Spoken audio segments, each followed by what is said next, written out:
اعوذ باللہ من الشیطان الرجیم بسم اللہ الرحمن الرحیم قل من كان عدوا لجبريل فإنه نزله على قلبك بإذن الله مصدقا لما بين يديه وهدى وبشرى للمؤمنين من كان عدوا لله وملائكته ورسله وجبريل وميكال فإن الله عدو للكافرين وَلَقَدْ أَنزَلْنَا إِلَيْكَ آيَاتٍ بَيِّنَاتٍ وَمَا يَكْفُرُ بِهَا إِلَّا الْفَاسِقُونَ أَوَكُلَّمَا عَاهَدُوا عَهْدًا نَبَذَهُ فَرِيقٌ مِّنْهُمْ بَلْ أَكْثَرُهُمْ لَا يُؤْمِنُونَ وَلَمَّا جَاءَهُمْ رَسُولٌ مِّنْ عِندِ اللَّهِ مُصَدِّقٌ لِمَا مَعَهُمْ نَبَذَ فَرِيقٌ مِّنَ الَّذِينَ أُوتُوا الْكِتَابَ كِتَابَ اللَّهِ وَرَاءَ ظُهُورِهِمْ كَأَنَّهُمْ لَا يَعْلَمُونَ صدق اللہ العظیم۔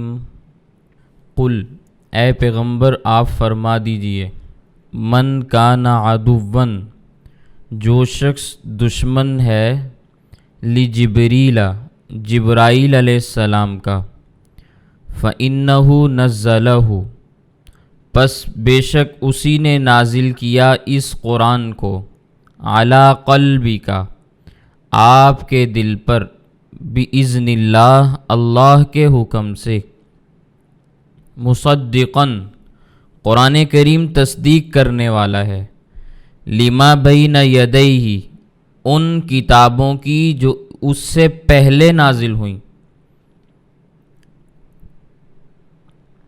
وَہُدًى وَبُشْرَى لِلْمُؤْمِنِينَ اور یہ ہدایت ہے اور خوشخبری ہے ایمان والوں کے لیے۔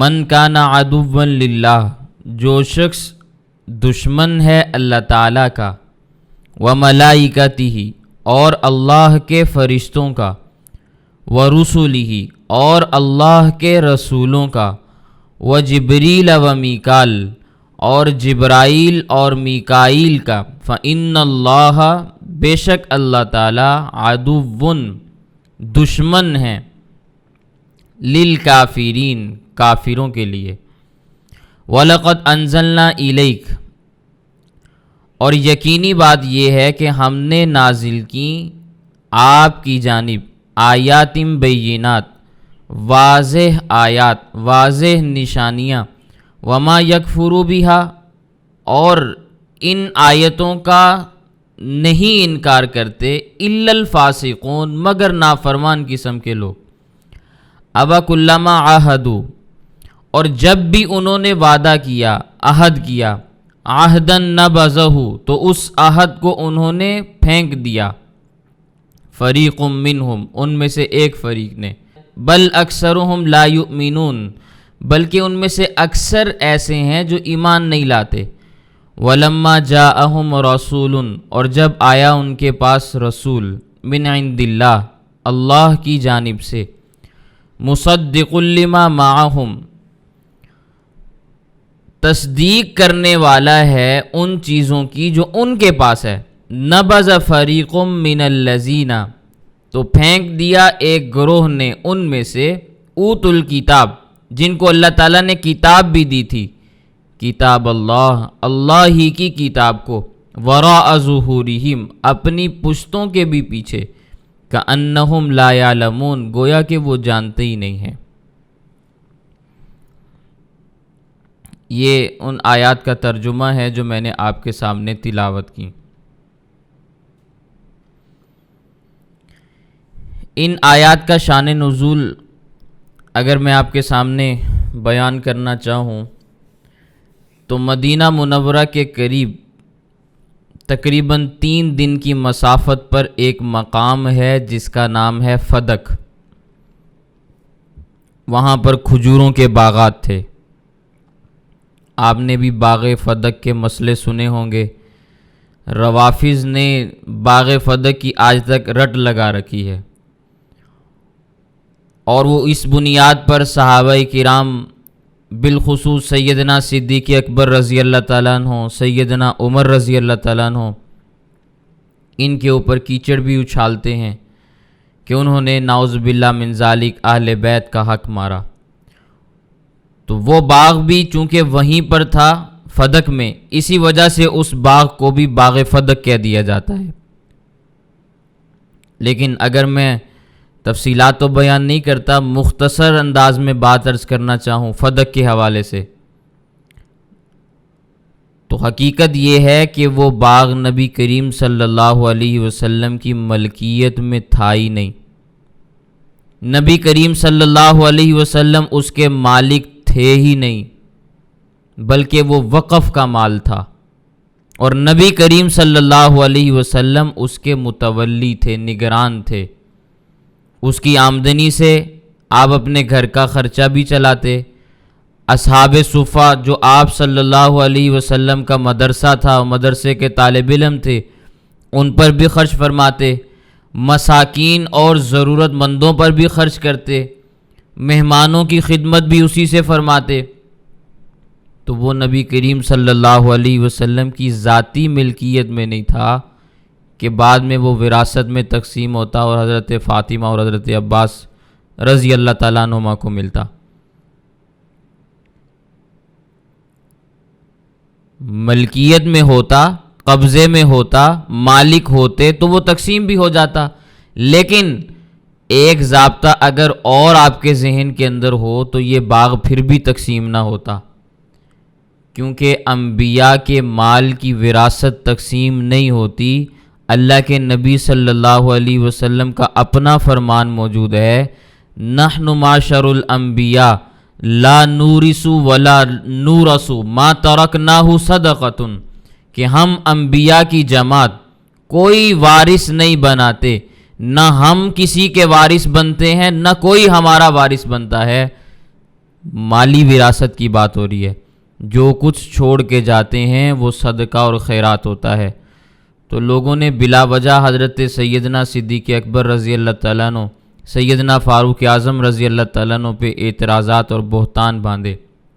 میں آج آپ کے سامنے یہ بات عرض کرتا ہوں، باغ فدق کے عنوان پر کسی نے گفتگو کرنی ہو، کسی کو اس موضوع کے اوپر کوئی غلط فہمی ہو صحابہ کرام کے بارے میں، خصوصاً خلفائے راشدین کے بارے میں، اور خلفائے راشدین میں سے بھی پہلے دو خلفاء حضرات شیخین کریمین کے بارے میں کسی کے ذہن کے اندر کوئی شبہ یا اشکال ہو، وہ بیان کریں، میں اس کا جواب دینے کے لیے حاضر ہوں۔ اس فدق کے مسئلے کو اس امت میں جس انداز میں بیان کیا گیا اس کا وجود ہی نہیں ہے۔ حضرت سیدہ فاطمہ الزہرا رضی اللہ تعالیٰ عنہ کبھی بھی سیدنا صدیق اکبر رضی اللہ تعالیٰ عنہ کے دروازے پر اپنا حق مانگنے کے لیے نہیں گئیں۔ آج لوگوں کو بڑا ناز ہے نا کہ فلاں انجینئر بات کرتا ہے، فلاں ڈاکٹر بات کرتا ہے، فلاں پروفیسر بات کرتا ہے، اور اس کی بات کا جواب کسی کے پاس نہیں۔ آئیں میدان میں میں سرے سے اس واقعے کو تسلیم ہی نہیں کرتا۔ آپ روایات کی بات کرتے ہیں، میدان میں آئیں، لائیں روایات۔ یہ بہتان ہے سیدہ فاطمہ الزہرا رضی اللہ تعالیٰ عنہ پر، جس نبی نے پوری زندگی اپنی یوں گزاری کہ صدقے اور زکوٰۃ کے مال کو بھی اپنے اوپر اور اپنی اولاد کے لیے حرام قرار دے دیا، اس نبی کی اولاد کے بارے میں تم یہ کہتے ہو کہ وہ چھوٹی سی زمین کا مطالبہ کرنے کے لیے خلیفہ وقت کے دروازے پہ گئیں؟ تمہیں یہ بات کہتے ہوئے شرم نہیں آتی؟ جس نبی کی بیٹی کے سر کو، دوپٹے کو آسمان نے بھی نہیں دیکھا، تمہیں یہ بات کہتے ہوئے شرم نہیں آئی کہ وہ مال کا مطالبہ کرنے کے لیے خلیفہ کے دروازے پہ گئیں؟ یہ سارے کا سارا جھوٹ ہے، بہتان ہے، جو صحابہ کرام کے کردار کو داغدار کرنے کے لیے، ان کا غلط انداز میں امیج بنانے کے لیے لوگوں کے سامنے اس قسم کے قصے اور کہانیاں گھڑی گئیں۔ اس قسم کا کوئی واقعہ سیدنا صدیق اکبر رضی اللہ تعالیٰ عنہ کی خلافت کے دوران پیش نہیں آیا، اور اسی قسم کے جھوٹے واقعات کو بنیاد بنا کر یہ ابھی 2 ہفتے ہوئے ہیں، 2.5 ہفتے ہوئے ہیں، زیادہ سے زیادہ 3 ہفتے ہوئے ہوں گے، یہ سکھر کے اندر حیدرآباد میں جو سیدنا فاروق اعظم رضی اللہ تعالیٰ عنہ کا پتلا جلایا گیا، پتہ نہیں آپ کے علم میں یہ بات ہے کہ نہیں ہے۔ کیوں جلایا گیا؟ اس لیے جلایا، میں نے اپنی کانوں سے وہ گفتگو سنی۔ ایک عورت جو ذاکرہ ہے، آج تو لوگوں نے اس کی تعویل کی نا کہ وہ حضرت عمر رضی اللہ تعالیٰ عنہ کا نہیں تھا بلکہ عمر بن سعد کا تھا، عمر بن سعد کا تھا۔ تو بھئی اگر عمر بن سعد کا تھا تو وہاں پہ بیان کرتے کہ یہ عمر بن سعد کا ہے، لیکن نہیں، میں نے اپنے کانوں سے وہ جملے سنے کہ جس نے سیدہ فاطمہ الزہرا کا دروازہ جلایا، جس نے سیدہ کا در جلایا، اس کا پتلا بھی ہم جلائیں گے۔ اور یہ بات روافض اور شیعہ سیدنا فاروق اعظم رضی اللہ تعالیٰ عنہ کے بارے میں کہتے ہیں کہ سیدنا فاروق اعظم رضی اللہ تعالیٰ عنہ نے حضرت فاطمہ الزہرا رضی اللہ عنہ کا گھر جلایا تھا۔ اور وہ اسی واقعے باغ فدق کے معاملے کے دوران یہ باتیں بیان کرتے ہیں کہ جب سیدنا فاطمہ الزہرا رضی اللہ تعالیٰ عنہ کا مطالبہ زور پکڑ گیا تو سیدنا فاروق اعظم رضی اللہ تعالیٰ عنہ نے سختی دکھائی۔ نعوذ باللہ من ذالک، سارے جھوٹے قسم کے واقعات ہیں جن کا کوئی سر اور کوئی پاؤں نہیں، من گھڑت قسم کی روایات اس دین کے اندر شامل کی گئی ہیں جن کا اس مذہب سے اور اس دین سے کوئی لینا دینا نہیں۔ اس لیے کسی کو اگر ناز ہو تو میدان میں آ کے گفتگو کرے، انشاءاللہ ایسا جواب ملے گا کہ آئندہ آنے والی نسلیں بھی یاد رکھیں گی۔ تو انبیاء کبھی بھی اپنے پیچھے جائیداد چھوڑ کر نہیں جاتے۔ آپ خود تصور کریں، وہ نبی جو مکہ سے ہجرت کر کے مدینہ گئے تو ساتھ کیا چیز لے کے گئے؟ سوچیں آپ، کیا چیز لے کے گئے؟ خالی ہاتھ گئے تھے۔ بتانا یہ مقصود تھا کہ انبیاء جہاں بھی جائیں، مکہ میں تو جائیداد موجود تھی نا، عبد المطلب رئیس تھے، خاندان قریش بڑا خاندان تھا، لیکن مدینہ میں گئے تو خالی ہاتھ گئے، جائیداد ساتھ لے کر نہیں گئے، سونا اور چاندی ساتھ لے کر نہیں گئے، مال نہیں لے کر گئے، اس لیے کہ وہ دنیا میں آئے ہی نہیں تھے اس مقصد کے لیے کہ مال جمع کرتے۔ تو جب دنیا سے گئے ہیں تب بھی مال موجود نہیں تھا، کوئی اگر یہ بات کہتا ہے کہ نبی کی ملکیت کے اندر زمین موجود تھی، مال موجود تھا، تو یہ سوال ہے پھر نبوت کی ذات کے اوپر کہ وہ تو دنیا میں اس کام کے لیے نہیں آئے تھے جائیدادیں بناتے، کیوں اپنی زمین بنائی اور کیسے بنائی؟ سوال اٹھے گا کہ نہیں اٹھے گا؟ خامخواہ کے قصے کہانیاں بنا کے آپ کچھ بھی کہتے رہیں تو اس سے تو دین کا حلیہ ہی بگڑے گا یا خود تمہارا اپنا نقصان ہوگا۔ انبیاء کے اوپر تو آپ کیچڑ نہیں اچھال سکتے، اور اسی طرح انبیاء کے ورثاء خصوصاً خلفائے راشدین کے اوپر بھی آپ کوئی کیچڑ نہیں اچھال سکتے۔ ایک بات اگر میں اور آپ کے سامنے عرض کر دوں، وہ بھی بہت زبردست قسم کی بات ہے۔ کہتے ہیں کہ جی حضرت سیدنا صدیق اکبر رضی اللہ تعالیٰ عنہ سے حق مانگا، انہوں نے نہیں دیا، حضرت عمر رضی اللہ تعالیٰ عنہ سے مانگا، انہوں نے بھی نہیں دیا، تو چلو حضرت عثمان نے بھی نہیں دیا، مان لیتے ہیں، لیکن حضرت علی المرتضیٰ رضی اللہ تعالیٰ عنہ تو خلیفہ بنے تھے نا، اور ان کی خلافت رہی بھی 4 سال تک، تقریباً 4 سال تک، اور وہ باغ فدق، وہ فدق کی زمین بھی انہی کی خلافت کے زیر اثر تھی۔ اب کوئی کہے گا کہ اس وقت تو حضرت فاطمہ دنیا سے جا چکی تھی، تو بھئی اگر حضرت فاطمہ جا چکی تھی تو ان کی اولاد تو موجود تھی نا، حضرت حسنین کریمین تو موجود تھے، ان کے درمیان وہ تقسیم ہو سکتی تھی۔ اگر تقسیم کرنا ہوتی یا وہ مطالبہ درست ہوتا، پہلی بات تو مطالبہ ہوا ہی نہیں، لیکن اگر وہ مطالبہ درست بھی تھا اور خلفاء نے حق نہیں دیا تو حضرت علی المرتضیٰ رضی اللہ تعالیٰ عنہ دے دیتے. اگر پہلے خلفاء نے حق نہ دے کر ظلم کیا ہے تو پھر سیدنا علی المرتضیٰ رضی اللہ تعالیٰ عنہ نے بھی اس حق کو تقسیم نہ کر کے ظلم ہی کیا ہے نا. نعوذ باللہ من ذالک. اگر وہ ظالم ٹھہریں گے تو یہ بھی ظالم ٹھہریں گے. اس کا پھر تمہارے پاس کوئی جواب نہیں ہے. اس لیے غلط قسم کے نظریات امت میں نہ پھیلاؤ, غلط قسم کی باتیں امت میں نہ پھیلاؤ. تو خیر, میں جو بات عرض کرنے لگا تھا وہ یہ کہ وہ فدق کا مقام تھا اور وہاں پر ایک شخص تھا اس زمانے میں جب نبی کریم صلی اللہ علیہ وسلم حیات موجود تھے. عرب کے علاقے کا سب سے بڑا یہودیوں کا عالم جس کا نام تھا عبداللہ بن سوریہ, وہ فدق میں موجود تھا. ایک آنکھ سے کانا تھا, بڑا شریر قسم کا آدمی تھا, لیکن اپنے مذہب کا پیشوا تھا. لوگ دور دراز سے ملنے کے لیے آتے, جیسے آج کل ہمارے زمانے میں پیروں سے ملنے کے لیے, علماء سے ملنے کے لیے, بڑے لوگوں سے ملنے کے لیے دور دراز سے لوگ سفر کر کے آتے ہیں. جب لوگ اس کے پاس آتے تو وہ لوگوں کو الٹی سیدھی باتیں پڑھاتا, الٹی سیدھی باتیں سمجھاتا, سکھاتا اور کہتا کہ بھئی جا کے نبی سے یہ سوال کرو, صدیق اکبر سے یہ سوال کرو, عمر سے جا کے یہ سوال کرو, فلاں سے یہ سوال کرو. علم موجود تھا, سب سے بڑا عالم تھا, اور اس نے فدق کے اندر, فدق کے اس مقام میں یہودیوں کا کالج بھی بنایا ہوا تھا. یہ کالج آج کی پیداوار نہیں ہے, یہ بات ذہن میں رکھیں. بیت المدارس کے نام پہ وہاں پہ کالج یہودیوں کا پہلے سے موجود تھا. نبی کریم صلی اللہ علیہ وسلم ایک دن وہاں تشریف بھی لے گئے, اس لیے کہ ان لوگوں میں سے جو لوگ میرے پاس نہیں آتے اور وہ تعلیم یافتہ اپنے آپ کو سمجھتے ہیں تو میں ان کے سامنے بھی اپنا پروگرام پیش کر دوں تاکہ اتمام حجت ہو جائے کہ بھی کوئی ہمیں بتانے کے لیے نہیں آئے یا ہمیں معلوم نہ ہو سکا.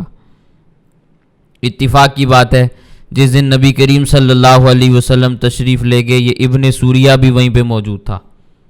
سوال و جواب شروع ہوئے, اس نے سوالات کیے, نبی کریم صلی اللہ علیہ وسلم نے جوابات دیے. پھر نبی کریم صلی اللہ علیہ وسلم نے سوالات کیے تو وہ لاجواب ہو گیا, جواب نہیں دے سکا, کسی بات کا جواب نہیں دیا. آخر میں کہنے لگا بتاؤ تمہارے اوپر وحی کون لاتا ہے, کون سا فرشتہ تمہارے اوپر وحی لے کر اترتا ہے؟ تو نبی کریم صلی اللہ علیہ وسلم نے فرمایا جبرائیل علیہ السلام آتے ہیں. کہنے لگا یہ تو جبرائیل ہمارا دشمن ہے, آپ کے پاس آتا ہے تو ہماری چغلیاں بیان کرتا ہے کہ ہمارے بڑوں نے یہ کرتوت کیے. تو یہ بذریعہ وحی جب وحی لے کر آتا ہے تو ہماری چغلیاں بیان کرتا ہے, یہ تو ہمارے ویسے ہی خلاف ہے. اگر جبرائیل کی جگہ میکائیل ہوتے جن کے ذمے بارشوں کا نظام ہے تو ہم پھر تمہارے اوپر ایمان لے آتے. یہ بات ابن سوریہ نے کہی. اس پر اللہ تعالیٰ نے یہ آیات نازل کی. یہ شان نزول کے لیے میں نے آپ کو سارا واقعہ بیان کیا. اللہ تعالیٰ نے فرمایا قل, آپ فرما دیجئے, من کان عدوا لجبریل, جو شخص دشمن ہے جبرائیل علیہ السلام کا. اب جبرائیل کا تذکرہ آیا تو میں جبرائیل کا معنی بھی بیان کر دیتا ہوں, پتہ نہیں کسی کو جبرائیل کا معنی بھی معلوم ہوگا کہ نہیں. امام بخاری رحمہ اللہ نے اپنی بخاری کے اندر, صحیح بخاری میں کتاب التفسیر کے اندر جبرائیل کا معنی بیان کیا. یہ دو الفاظ کا مجموعہ ہے, جبر اور ایل. اس کو جیم کی کسرہ کے ساتھ, جیم کی زیر کے ساتھ بھی آپ پڑھ سکتے ہیں جبرائیل, اور جیم کے زبر کے ساتھ فتح کے ساتھ بھی آپ پڑھ سکتے ہیں جبرائیل. دونوں طرح پڑھ سکتے ہیں آپ, دونوں طرح درست ہے, غلط نہیں ہے. تو جبرائیل یہ دو الفاظ کا مجموعہ ہے, جبر اور ایل. جبر کا معنی ہے, یہ عبرانی زبان کا لفظ ہے, عبرانی زبان کا معنی ہے بندہ. ایل کا معنی ہے اللہ. تو جبرائیل کا معنی ہوا عبداللہ, یعنی اللہ کا بندہ. یہ امام بخاری رحمہ اللہ نے معنی بیان کیا, میں نے نہیں کیا. کتاب التفسیر کے اندر یہ معنی موجود ہے, کسی نے دیکھنا ہو وہاں جا کے دیکھ لیں. اسی طرح میکائیل کا معنی بھی بیان کیا. یہ بھی دو الفاظ کا مجموعہ ہے, میک اور ایل. میک کا معنی بھی بندہ ہے, عبد ہے, اور ایل کا معنی اللہ ہے، تو میکائیل کا معنی بھی عبداللہ ہے، اللہ کا بندہ ہے۔ اسی طرح اسرافیل، اس کا معنی بھی عبداللہ ہے۔ یہ تینوں معنی امام بخاری رحمہ اللہ نے کتاب التفسیر کے اندر بیان فرمائے۔ لیکن ایک فرشتہ رہ گیا، اسرائیل علیہ السلام۔ تو اسرائیل کا نام کسی حدیث میں نہیں آیا، قرآن کریم میں ملک الموت کا لفظ آیا ہے، اسرائیل نہیں آیا۔ البتہ حافظ ابن حجر عسقلانی رحمہ اللہ بہت بڑے محدث ہیں، بخاری کے شارح ہیں، انہوں نے فتح الباری لکھی ہے بخاری شریف کی شرح، عربی زبان میں بہت بڑی کتاب ہے۔ اس میں انہوں نے بعض صحابہ کرام اور تابعین سے اسرائیل نام کو نقل فرمایا ہے کہ صحابہ کرام سے اور تابعین سے یہ نام منقول ہے، اس لیے یہ لوگ بیان کر دیتے ہیں۔ تو نام لینے میں کوئی حرج نہیں ہے، ایسا نہیں ہے کہ یہ غلط نام ہے، لیکن قرآن کریم میں ملک الموت کا لفظ آیا ہے، اسرائیل کوئی کہنا چاہے تو حافظ ابن حجر رحمہ اللہ نے بیان کیا ہے اس کا معنی۔ تو پہلے والے تینوں فرشتوں کے معانی کو دیکھتے ہوئے انہوں نے اسرائیل کا معنی بھی عبداللہ بیان کیا۔ تو یہ چاروں جو مقرب فرشتے ہیں، ان کے چاروں کے معانی اللہ کے بندے عبداللہ ہونے کے ہیں۔ ٹھیک ہے، میں چونکہ جبرائیل علیہ السلام کے متعلق بات کر رہا تھا تو اسی پہ دوبارہ واپس آتا ہوں۔ نبی کریم صلی اللہ علیہ وسلم نے جبرائیل علیہ السلام کو اصلی شکل میں 2 دفعہ دیکھا، یہ بات آپ نے ذہن میں رکھنی۔ ایک دفعہ زمین پر دیکھا اور دوسری مرتبہ معراج کی رات آسمانوں پہ دیکھا۔ نبی کریم صلی اللہ علیہ وسلم نے فرمایا، میں نے دیکھا ان کے 600 پر تھے، انہوں نے سارے کے سارے افق کو گھیرا ہوا تھا۔ افق سے کیا مراد ہے؟ جہت فوق، اوپر والی جہت، وہ افق کہلاتی ہے۔ سارے کا سارا افق انہوں نے گھیر رکھا تھا۔ ان 2 مرتبہ کے علاوہ جب بھی جبرائیل علیہ السلام تشریف لائے ہیں، یا تو حضرت دحیہ قلبی رضی اللہ تعالیٰ عنہ کی شکل میں تشریف لائے، یا پھر کسی بدو یا دیہاتی کی شکل میں آتے اور کوئی پہچان نہ پاتا، یا پھر شکلوں کو تبدیل کر کے تشریف لایا کرتے تھے۔ تو 2 مرتبہ اصلی شکل میں حضرت جبرائیل علیہ السلام کو دیکھنا اللہ کے نبی صلی اللہ علیہ وسلم کا یہ ثابت ہے۔ اب اللہ تعالیٰ کیا فرما رہے ہیں؟ من کانا عدوا لجبریل، جو شخص دشمن ہے جبرائیل علیہ السلام کا، فإنہ نزلہ، پس بے شک اسی نے نازل کیا ہے اس قرآن کو، علی قلبی کا، آپ صلی اللہ علیہ وسلم کے قلب پر، نبی کریم صلی اللہ علیہ وسلم کے مبارک دل کے اوپر، بإذن اللہ، اللہ کے حکم سے۔ اس کے ساتھ کسی کی دشمنی کا کیا جواز بنتا ہے؟ وہ تو کلام الہی نبی کریم صلی اللہ علیہ وسلم کے قلب اطہر پر اللہ کے حکم سے نازل کرتا ہے، وہ تو اللہ کا حکم پورا کر رہا ہے، خواہ وہ حکم تمہاری مخالفت میں آئے یا تمہاری موافقت میں آئے، تمہاری تائید ہو یا تردید ہو، اس کا ان احکامات سے کیا لینا دینا؟ وہ تو اللہ کا پیغام لیتا ہے، لا کر دے دیتا ہے، وہ تو سفیر قسم کا آدمی ہے۔ آدمی تو خیر نہیں، میں بات سمجھانے کے لیے عرض کر رہا ہوں، اس کی حیثیت تو سفیر کی ہے، قاصد کی ہے۔ سفیر سے کیا دشمنی کرنی؟ کوئی شخص اگر قاصد کے ساتھ، سفیر کے ساتھ دشمنی رکھتا ہے، لڑائی لڑتا ہے، تو یہ اس کی نادانی اور حماقت ہے۔ یہی وجہ ہے کہ آج بھی دنیا کا جو بین الاقوامی قانون ہے وہ یہی ہے کہ سفیروں کو کچھ نہیں کہا جاتا، سفیروں کو کچھ نہیں کہا جاتا۔ نبی کریم صلی اللہ علیہ وسلم کے پاس بھی سفیر آئے، بات ذہن میں آئی تو واقعہ عرض کر دیتا ہوں۔ نبی کریم صلی اللہ علیہ وسلم کے پاس ثمامہ بن اسال اور عبداللہ بن نواحہ آئے۔ یہ رواحہ نہیں ہے، نواحہ ہے۔ حضرت عبداللہ بن رواحہ صحابی ہیں، یہ عبداللہ بن نواحہ ہے نون کے ساتھ، ثمامہ بن اسال اور عبداللہ بن نواحہ۔ نبی کریم صلی اللہ علیہ وسلم نے پوچھا تم کون ہو، کہاں سے آئے ہو؟ کہنے لگے ہم یمامہ سے آئے ہیں۔ یمامہ عرب کا ایک مشہور قبیلہ ہے، وہاں کا ایک بہت بڑا رئیس تھا، چودھری جس کو آپ کہہ سکتے ہیں، وڈیرا مسیلمہ کذاب جس نے نبوت کا دعویٰ کیا تھا، تو کہنے لگے ہم یمامہ سے آئے ہیں، ہمیں ہمارے نبی مسیلمہ نے بھیجا ہے، اس کا پیغام آپ کو پہنچانے کے لیے آئے ہیں۔ اس نے کہا ہے کہ تم میرے ساتھ صلح کر لو، اور صلح اس طرح کرو کہ شہری علاقوں کے تم نبی بن جاؤ، دیہاتی علاقوں کا مجھے نبی بنا دو، اور یا پھر مجھے لکھ کر دے دو کہ تمہاری وفات کے بعد میں نبی ہوں اور میں تمہارا خلیفہ ہوں گا۔ نبی کریم صلی اللہ علیہ وسلم نے ان کی گفتگو سنی، پھر ان سے پوچھا کہ وہ حقیقتاً سچ مچ واقعتاً نبوت کا دعویٰ کرتا ہے؟ انہوں نے کہا بالکل۔ پھر پوچھا کہ کیا تم ان کے ماننے والے ہو؟ کہنے لگے جی ہاں۔ پھر آپ اٹھائیں سنن ابی داود، امام ابو داود رحمہ اللہ نے روایت بیان فرمائی، نبی کریم صلی اللہ علیہ وسلم نے فرمایا لولا ان الرسول لا تقتل لقتلتکما، اگر بین الاقوامی قانون یہ نہ ہوتا کہ قاصدوں اور سفیروں کو قتل نہ کیا جائے تو میں تمہیں ضرور قتل کر دیتا، اس وجہ سے کہ تم مسیلمہ کو نبی مانتے ہو، کیونکہ ختم نبوت کا منکر ضابطے اور قاعدے کے مطابق واجب القتل ہے، اس کا قتل کرنا واجب ہے۔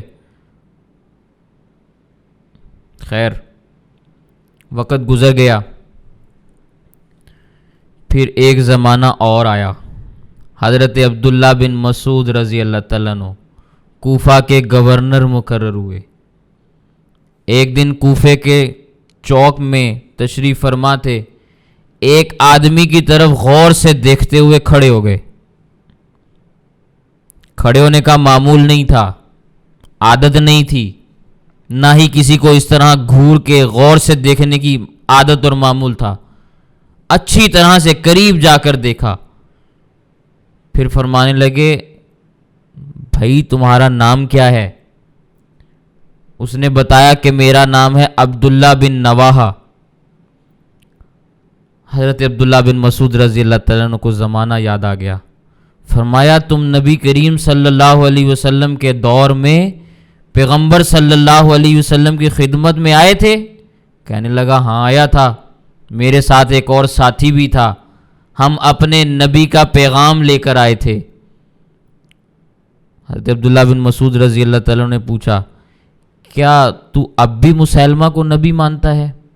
کہنے لگا ہاں ابھی بھی مانتا ہوں۔ حضرت عبداللہ بن مسعود رضی اللہ تعالیٰ چونکہ گورنر تھے، سپاہیوں کو حکم دیا، کارندوں کو حکم دیا خذوہ، اس کو پکڑ لو، اسی وقت گرفتار کیا۔ فرمایا اس وقت تو تجھے اس لیے چھوڑ دیا تھا کہ تو سفیر اور قاصد بن کے آیا تھا، آج تو قاصد نہیں ہے نا، اپنے گندے عقیدے سے توبہ کر ورنہ بھی تیرا سر اڑاؤں گا۔ اس نے کہا عقیدہ تو میں نہیں چھوڑتا۔ جس طرح آج لوگ قادیانی عقیدے کے اوپر غلط قسم کے نظریات کے اوپر ڈٹے ہوئے ہیں نا، اس نے بھی یہی کہا، کہنے لگا عقیدہ تو میں نہیں چھوڑتا۔ حضرت عبداللہ بن مسعود رضی اللہ تعالیٰ عنہ نے اس کے سامنے سپاہیوں کو حکم دیا کہ یہیں پہ اس کو سولی پہ گاڑ دو، نہ ہتھ کڑی لگائی نہ بیڑیاں پہنائی، چوک اور چوراہے کے اوپر سولی کے اوپر لٹکا دیا اور امت کو پیغام دیا جو شخص ختم نبوت کا منکر ہے اس کی یہ سزا ہے۔ لیکن ایک بات اور بھی یاد رکھیں، یہ سزا دینا حکومت وقت کی ذمہ داری ہے۔ حضرت عبداللہ بن مسعود رضی اللہ تعالیٰ عنہ گورنر تھے، شریعت عوام کو اجازت نہیں دیتی کہ جو کافر ہو وہ مرتد ہو اس کو آپ قتل کر دو، جا کے چور کے جا کے آپ ہاتھ کاٹ دو، زنا کرنے والا اگر شادی شدہ ہے تو اس کو سنگسار کر دو، غیر شادی شدہ ہے تو اس کو کوڑے مارنا شروع کر دو، شرابی کو کوڑے مارنا شروع کر دو۔ عوام کو یہ اختیار نہیں ہے، اگر کوئی اپنے ہاتھ میں یہ اختیارات لیتا ہے تو وہ گناہگار ہے، کسی غلط فہمی میں نہیں رہنا۔ خیر یہ لمبا موضوع ہے، پھر کسی موقع پہ میں آپ کے سامنے یہ باتیں عرض کروں گا۔ تو جبرائیل علیہ السلام کی حیثیت تو کیا ہے؟ قاصد اور سفیر کی حیثیت ہے۔ نبی کریم صلی اللہ علیہ وسلم کے دل پر قرآن کریم اتارتے ہیں اور اللہ کے حکم سے اتارتے ہیں، ان کی تو اس کے علاوہ کوئی اور حیثیت نہیں، تو تمہارا ان کے ساتھ جھگڑا کس بنیاد پہ بنتا ہے؟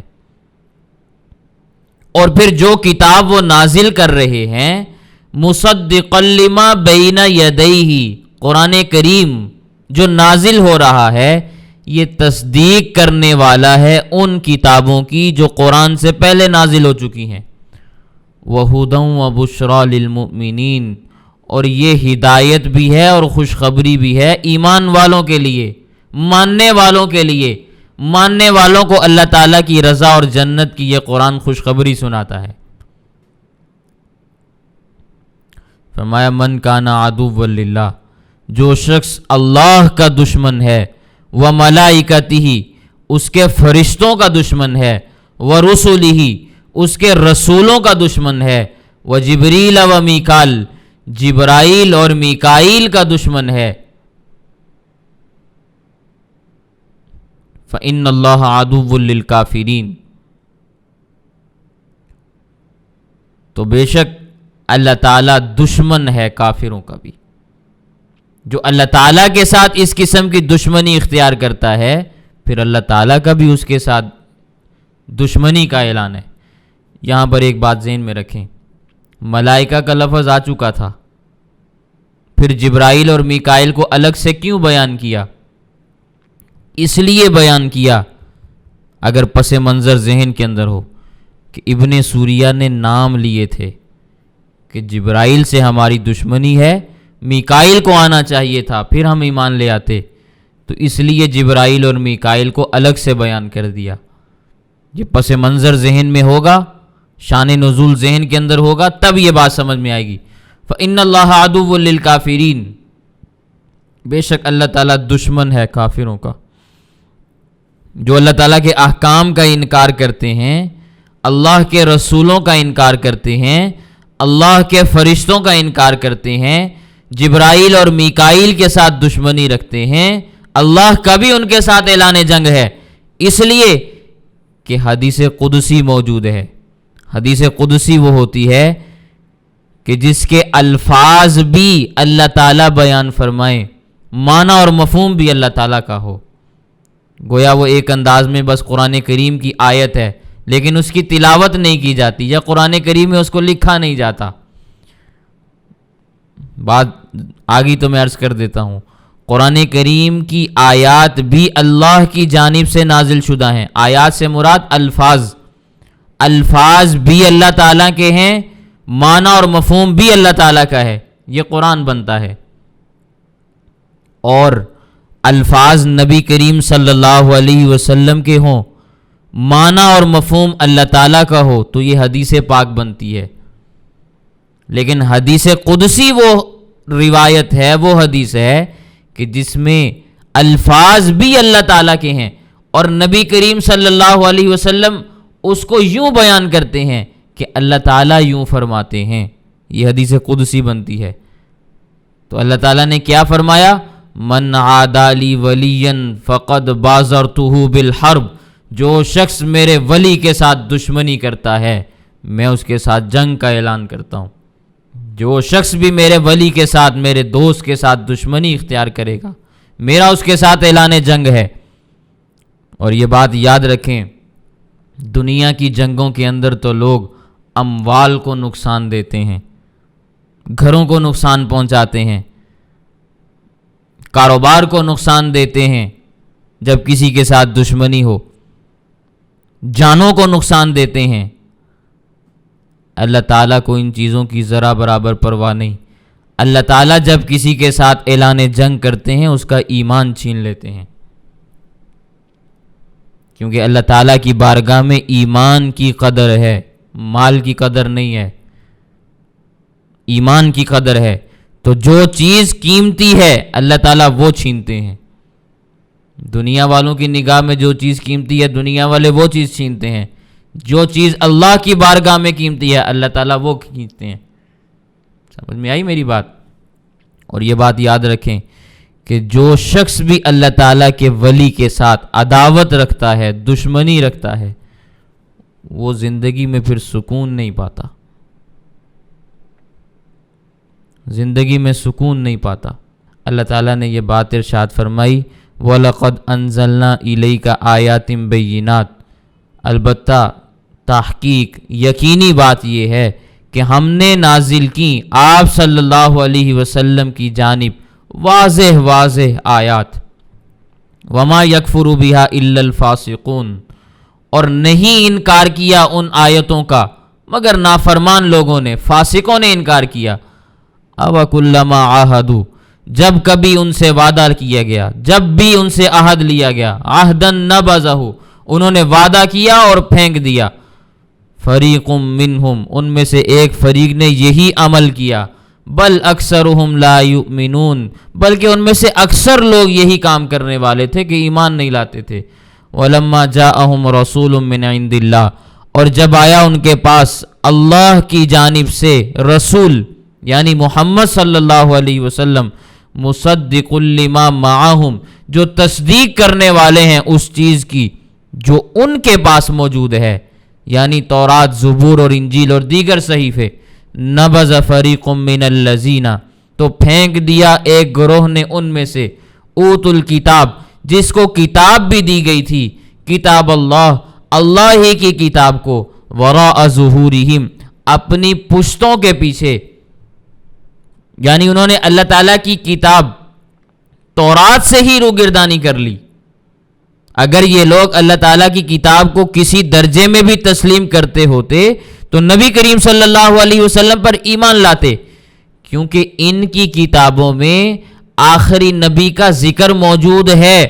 اللہ تعالیٰ نے قرآن کریم میں بھی یہ بات بیان فرمائی، الرسول النبی الامی الذی یجدونہ مکتوبا عندہم فی التوراۃ والانجیل، جو رسول، نبی اور امی جس کو وہ لکھا ہوا پاتے ہیں اپنی تورات اور انجیل میں، آج بھی ان کی آمد کی بشارتیں ان کی کتابوں کے اندر موجود ہیں، باوجود اس کے کہ ایک زمانہ گزر گیا، پادریوں نے اتنی تحریفات کی، لیکن نبی کریم صلی اللہ علیہ وسلم کا ذکر آج بھی صراحت کے ساتھ ان کی کتابوں میں موجود ہے۔ ماننے کے لیے تیار نہیں ہے، یہ سراسر انکار کر دیتے ہیں کہ یہ ہماری کتابیں ہی نہیں۔ ہمارے یہاں پاکستان سے انجیل چھپتی ہے اردو زبان کے اندر، انجیل برنباس، اردو ترجمہ اس کا مارکیٹ سے مل جاتا ہے۔ اس کے متعلق عیسائی یہی کہتے ہیں کہ یہ ہماری کتاب نہیں۔ کوئی سوال کرے کہ بھائی یہ تمہاری کتاب کیوں نہیں ہے؟ برنباس تو حضرت عیسیٰ علیہ السلام کے صحابی ہیں، حواری ہیں، یہ تو ان کی مرتب کی ہوئی کتاب ہے جس کو انجیل برنباس کہا جاتا ہے۔ یہ جو انجیل متی ہے، لوقا ہے، مرقس ہے، یوحنا ہے، یہ تو سارے کے سارے بعد کے لوگ تابعی ہیں، بلکہ بعض تو تبع تابعین میں سے ہیں۔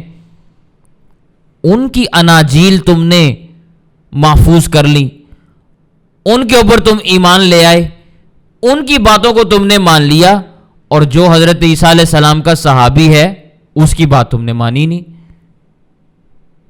کس بنیاد پہ تم نے یہ فیصلہ کیا کہ صحابی کی بات کو تم تسلیم نہیں کرتے، تابعی کی بات کو مانتے ہو؟ جو کتاب صحابی نے لکھی وہ تم نہیں پڑھتے، جو تابعی نے لکھی وہ تم پڑھتے ہو۔ تو منظور نہ ہونے کی کوئی اور وجہ نہیں، صرف اور صرف یہ وجہ ہے کہ اس میں حضرت عیسیٰ علیہ السلام کا واضح فرمان موجود ہے۔ حضرت عیسیٰ علیہ السلام فرماتے ہیں کہ لوگ مجھے رب کا بیٹا اور شریک بنائیں گے، محمد الرسول اللہ کر میری صفائی دیں گے۔ یہ الفاظ آج بھی موجود ہیں، اردو ترجمہ اٹھا کے دیکھ لیں۔ کیونکہ اس بات سے عیسائیت کے نظریات کے اوپر ضرب لگتی ہے، اور ضرب کیا لگنی، پوری کی پوری عیسائیت زمین بوس ہو جاتی ہے۔ تو اس کا ایک ہی حل تھا، کہو کہ یہ کتاب ہی ہماری نہیں۔ سمجھ میں آئی میری بات؟ کأنہم لا یعلمون، ایسے ہو گئے جیسے یہ جانتے ہی نہیں ہیں، ان کو پتہ ہی نہیں ہے اس بات کا۔ حالانکہ سب کچھ جانتے ہیں کہ یہ اللہ تعالیٰ کی کتاب ہے اور اللہ تعالیٰ نے اس میں جو جو بات لکھی ہے وہ حق اور سچ لکھی ہے، لیکن ضد کی بنیاد پہ تسلیم نہیں کرتے، بس یہ مسئلہ ہے، اس کے علاوہ اور کوئی بات نہیں۔ تو یہ چند ایک باتیں میں نے قرآن کریم کی تفسیر کے حوالے سے آپ کے سامنے عرض کی۔ اللہ تعالی ہمیں قرآن کریم کی آیات کو صحیح انداز میں سمجھنے کی اور سمجھانے کی توفیق عطا فرمائے۔ وآخر دعوانا ان الحمد للہ رب العالمین۔